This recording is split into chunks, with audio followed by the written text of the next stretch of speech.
영성과 신앙을 진단합니다. 예, 저희가 도와드리겠습니다. 오늘 순서 시작할게요.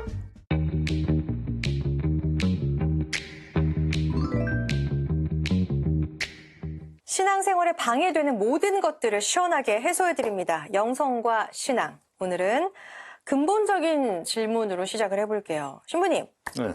왜 신앙을 가져야 합니까? 그 신앙을 가져야 된다는 그 말은 네. 우리가 왜 신을 믿어야 되느냐 하는 그런 말과 같죠. 신을 믿는 사람과 신을 믿지 않는 사람들이 뭐가 다른가? 무엇이 다른가? 음, 무교와 종교가 있는 사람이 무엇이 다른가? 사람은 한계가 있는 존재요.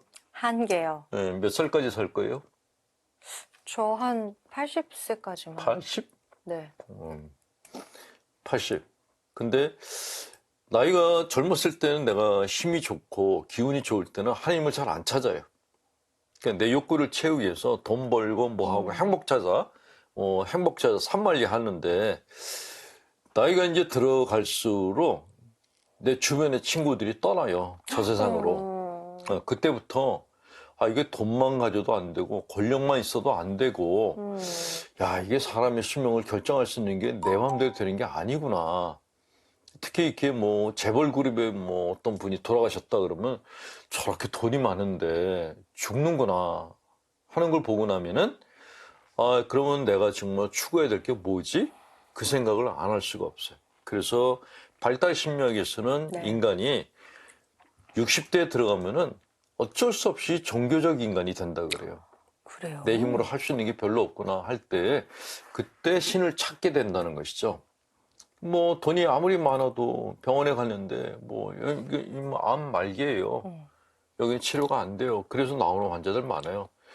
근데 그분들이 그 다음에 의지할 수 있는 게 뭐예요? 병원도 안 되고 없어. 아무 데도 없고 식구도 없어. 그럼 의지할 게 신밖에 없어요. 네, 맞아요. 호스피스 병동에 이제 제가 가끔 가는데 정말 간절하게 기도들을 하고 있어요. 그래서 결국은 인간은 신에 의해서 태어났고 다시 신을 찾아 돌아가는 존재구나. 그런 생각을 안 할 수가 없다는 것이죠. 그래서 신앙을 가져야 한다. 신앙을 가질 수밖에 없다라고 말씀드리고 싶어요. 예. 작심삼일이라고 하죠. 마음 먹은 걸 3일도 못 가서 다 잊어버리고 못 지킨다는 건데 결심한 거를 지키지 못하고 왜 달라진 삶을 살지 못하는 왜 이렇게 나약한 존재인 건가? 작심삼일은 되게 여러 사람이 공동체가 같이 하는 모임에 갔다 오면은 호르몬이 분비가 돼요. 야구 경기를 이번에 이제 결승전이 있었잖아요. 네네. 그 결승전을 텔레비로 보는 거하고 텔레비전을 보는 거하고 현장 가서 직접 앉아서 보는 거하고 다르죠. 달라요. 그 에너지가 그렇죠. 다르죠. 거기서는 다른 사람들에서 나오는 에너지를 내가 받아요. 나도 그 상태에서는 내가 아닌 거예요. 그러니까 웬만한 뭐 시큰거리고 뭐 아프고 속 쓰리고 이런 거는 다 없어져요. 저 경험했잖아요. 저 감기 몸살이 와가지고 약을 먹고 음악회 사회를 보러 갔는데 그날 야외 음악회인데 너무 좋았어요. 너무 행복했어요. 그래서 그 다음날 왔는데 하나도 안 아픈 거예요. 그러니까 뭐 저도 비슷한 경험을 하는데 이렇게 어디를 강의를 가야 되는데 계속 몸이 시원찮은 거예요. 막 네. 입도 헐고 그래서 이건 내가 가서 강의나 제대로 하겠나? 그랬는데 무대에 올라갔더니 다 잊어버렸어요. 그러니까 통증이 사라진 게 아니고 잊어버렸어요. 없어져. 예. 그 신나게 하고 난 다음에 네. 돌아왔더니 다시 살아났대. 다시 아파요. 얘가 잊어버렸던 거예요. 사라졌다가. 그렇게 인간은 집단 안에 들어가서 집단의 분위기에 휩쓸리면은 몸 안에서 그런 호르몬이 분비가 된다고 합니다. 그래서 특히 이제 기도회 같은 데 갔다 오신 분들이 나는 이제 평생 주님을 위해서 하루 24시간 기도하겠다고 약속을 하는 게 호르몬 때문에 그런 거예요. 신심이 아니에요. 그러고 나서 이제 한 3일쯤 되면은, 하루에 잊어버려요. 50단 하겠다는 묵주기도가 이제 슬슬 버거워지고, 한 달 되면은 이제 20단을 줄이고, 한 6개월 되면은 한 5단도 또 주는 거예요. 신심이 약해진 게 아니라, 호르몬의 약발이 떨어져서 그런 거예요. 그러니까, 보통 그 호르몬의 효과가, 네. 얼마 나가요? 3일에서 6개월이래요. 6개월씩 나가요? 호르몬이? 음. 엔돌핀이? 예. 엔돌핀이 최장 6개월까지 간다는 거예요. 그러니까 남자와 여자가 만나서 사랑에 네. 홀딱 빠지는 거에 약효 기간이 6개월이라는 거죠. 6개월 있으면은 콩깍풀이 빠지고 상대방이 보이기 시작한다 그래요. 근데 이거는 남녀 간의 그 연애 감정뿐만이 아니라 모든 일에서 다 똑같아요.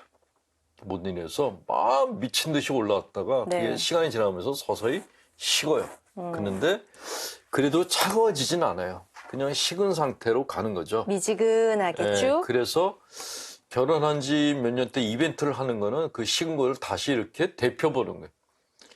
찬밥 데피기가 결혼 기념일 이벤트예요. 근데 그게 종교 안에도 있다는 거죠. 그러니까 가톨릭 교회 안에 있는 전례 주기를 보시면은 성탄, 부활, 대축일 있죠.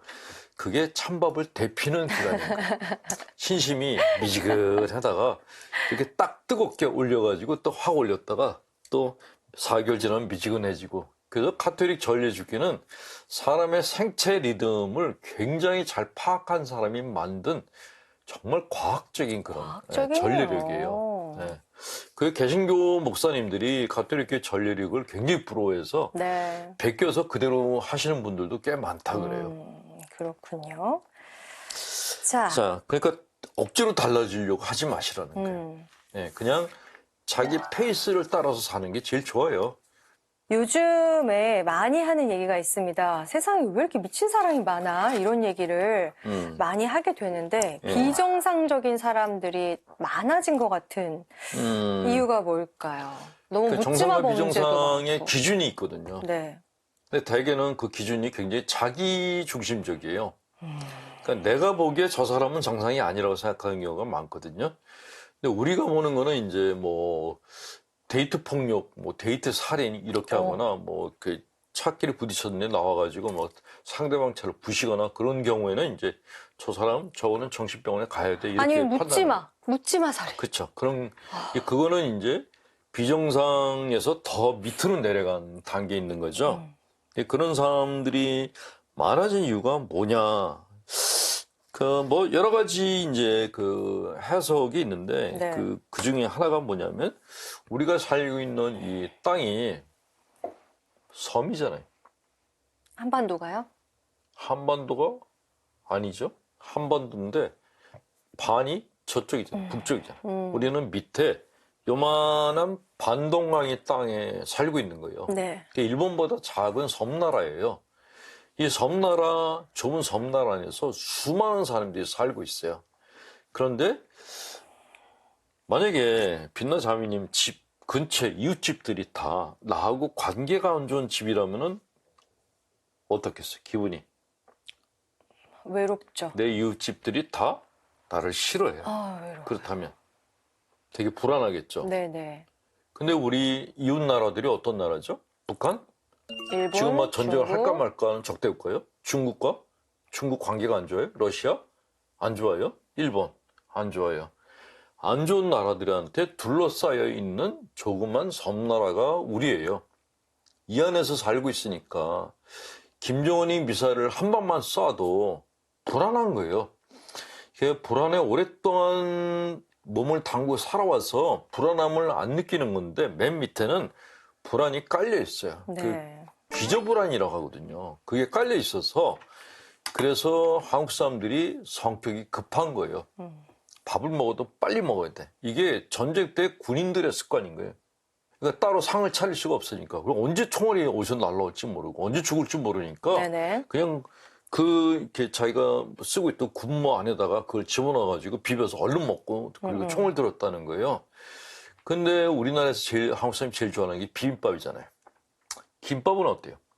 밥하고 반찬 따로가 아니라 다 집어넣어가지고 김으로 말아서 먹어요. 이 비빔밥의 일종이에요. 그러니까 이런 문화가 불안해서 비롯돼요. 불안. 그러니까 언제 어디서 무슨 일이 털지 모른다는 불안감 때문에 이런 문화가 생겼어요. 그 조급증, 빨리빨리 뭐 이런 게 다 이런 게 생긴 건데 그러니까 사람들이 집안에 있질 못하는 거예요. 집안에 있으면 불안하니까 그냥 뭐 하여간 0일만 됐다 그러면 그냥 뭐 강원도 가는 길 어디 가는 길이 그냥 막 그 길이 몇 터지고 공항도 몇 터져요. 경제가 어려운데도 여행들은 다 가요. 가는 이유가 불안해서 그런 거예요. 이 좁은 땅덩어리 안에서 막 정치적으로 대립 상태에 있지, 북한하고 대립이지, 일본과도 안 좋지, 중국도 우리를 협박하지, 러시아도 협박하지, 그러니까 거기서 도망가고 싶은 거죠. 네. 예. 자, 이번엔 시청자 사주풀입니다. 갑작스러운 사고로 올해 남편을 잃고 낙상사고로 엄마를 잃었습니다. 남편은 평소 성당 봉사활동도 성실히 했는데 졸음운전자에 의해 사고가 났고 엄마는 저희 집 계단을 내려오다 낙상으로 2개월 만에 돌아가셨습니다. 저는 평소 절실히 기도를 하면 모든 것을 지켜주신다고 믿으며 생활했습니다. 그런데 저와 가장 가까운 두 사람을 데려가신 게 믿기지 않습니다. 하느님은 어째서 이런 일을 계획하신 건가요? 제가 의지하던 사람들을 잃으니 상실감과 외로움이 밀려옵니다. 앞으로 어떻게 살아야 할지 막막합니다. 제가 남편과 엄마의 불행을 몰고 온 것 같아 주인이 된 느낌입니다. 어떻게 해야 할까요?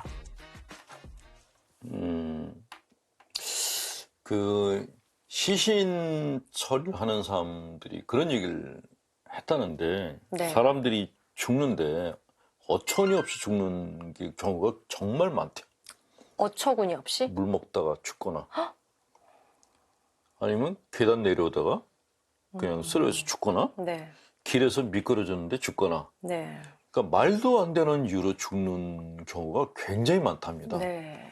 예, 그러니까 내가 죽을 때 품위 있게 죽는다는 게 이게 정말 대단한 일이구나 하는 생각이 들 정도로 정말 어이없는 일로 죽는 경우가 많대요.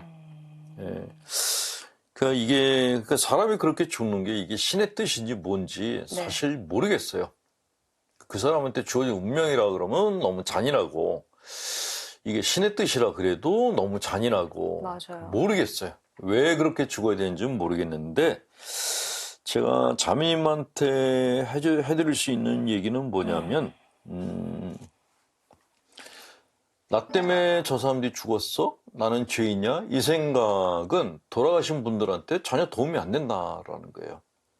그러니까 만약 남편분이 그렇게 졸음운전하던 사람 때문에 이제 교통사고로 이제 돌아가셨어요. 그러면 당연히 남편분의 영혼이 남아있는 가족들을 걱정하고 있을 거란 말이죠. 근데 그 나와있는 와이프가 자기 때문에 남편이 죽었다 그러면 그 남편의 영혼이 천당을 갈 수 있겠냐고요. 못 간단 말이죠. 착한 사람이었다 그래서 편안하게 주님 곁으로 보내시려면은 자매님이 죄책감을 가지면 안 된다는 거죠. 돌아가신 분들을 위해서 내가 해드릴 수 있는 거는 돈도 아니고 뭐 아무것도 아니고 그냥 기도밖에 없잖아요. 그분들한테 필요한 건 기도니까 미사할 때나 기도하실 때 남편분 위해서 기도하시고, 네. 그리고 또 엄마도 뭐 계단에서 낙상사고로 돌아가셨다 그러는데 이게 뭐 계획된 게 아니거든요. 그러니까 인생이 내 계획대로 되는 거가 없어요. 없어요. 계획을 세워도 내 뜻대로 안 되는 게 많은데 그 중에 하나가 그 부처님이 얘기했잖아요. 생로병사라고. 이건 내 계획대로 안 된다고. 그러니까 이 법칙은 누구에게나 다 적용되는 것이기 때문에, 그러니까 지금 내가 할 수 있는 거는 돌아가신 분들 위해서 기도해 주는 것, 그리고 돌아가신 분들이 마음 편하게 사실 수 있게 해드리는 거는 내가 지금 이 생을 편안하게 사는 것, 건강하고 행복하게 사는 것이에요. 그래야지 저분들도 편안하죠. 만약에 부모님이 자식을 결혼을 시켰는데 그 결혼한 애들이 맨날 싸워. 그 집에다 전화해. 우리 못 살겠다고. 그 부모님 마음이 편하겠어요? 아니죠. 그러니까 부모님을 그리고 진짜 예를 듣겠는데, 예전에 어떤 수녀원에 있었는데, 수녀원에 들어와서 노상 엄마가 걱정을 했대. 그 듣다 못해가지고 이제 그 원장 수녀님이 그렇게 네가 엄마를 갖다가 애처롭게 여기면은 그러면 수도원에서 나가라. 허락을 줬대요. 나가 이제 한 달 있다가 수녀원에 다시 들어오겠다고 그러더라고요. 왜요? 엄마랑 한 달 살아보니까 아니거든. 못 살겠거든. 못 살겠다 그래서 수녀원에 다시 들어오겠다 그래서 안 된다 그랬대요. 그런 일이 있었어요. 그러니까 지금 내가 건강하고 행복하게 사시는 것이 답이에요. 네. 마음에 그런 미안한 마음이 있더라도 그런 미안한 마음일 뿐이지 그걸 너무 키울 생각을 맞아요. 하지 마시기 바랍니다. 자매님의 잘못이 아닙니다. 네, 전혀 주인이 된 기분을 느끼시지 않았으면 좋겠어요. 네. 기도 많이 저희도 해드릴 테니까 자매님도 본인을 위해서도 기도 많이 하시는 거 좋을 것 같아요. 자, 사주풀이 마칠 시간입니다. 이 시간을 여러분과 함께 만들어가는 거 아시죠? 게시판에 사연 남겨주세요. 고맙습니다.